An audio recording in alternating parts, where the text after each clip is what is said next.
La Constitution. La Constitution est le texte de loi le plus important. On l'appelle d'ailleurs la loi fondamentale. Ce n'est pas une loi comme les autres puisqu'elle s'impose à toutes les autres. Depuis la Révolution française, la France a connu 15 constitutions. Il y a eu 5 républiques, 2 empires et 3 monarchies. Nous vivons sous la 5e République voulue par le général de Gaulle depuis 1958. Le général de Gaulle l'a fait approuver par référendum.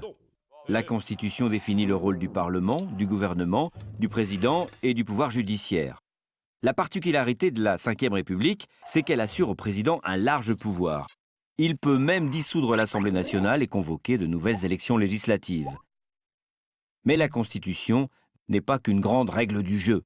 Elle repose sur des principes. Ainsi, la Déclaration universelle des droits de l'homme, qui date de 1789, est intégralement reprise dans le texte de la 5e République. Tous les hommes naissent libres et égaux en droit, en est l'article 1er. La 5e République reprend aussi le préambule de la 4e République, celle qui a été rédigée au lendemain de la Seconde Guerre mondiale en 1946.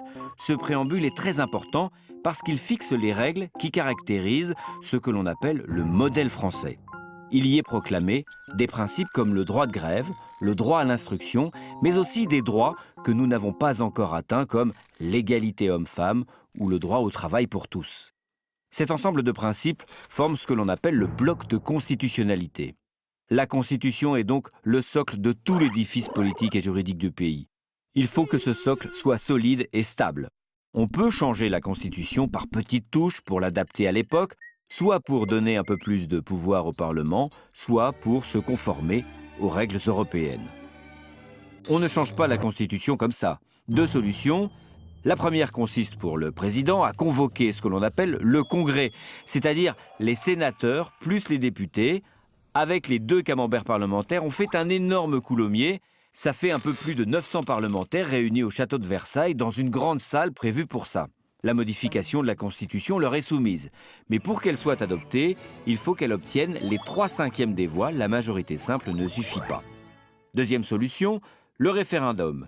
Le président peut faire directement appel au peuple pour ratifier à la majorité simple, cette fois-ci, une modification de la Constitution. Mais modifier la Constitution doit se faire très prudemment, parce que la 5e République a déjà plus de 50 ans. Et à cet âge-là, trop de lifting risque de défigurer notre République.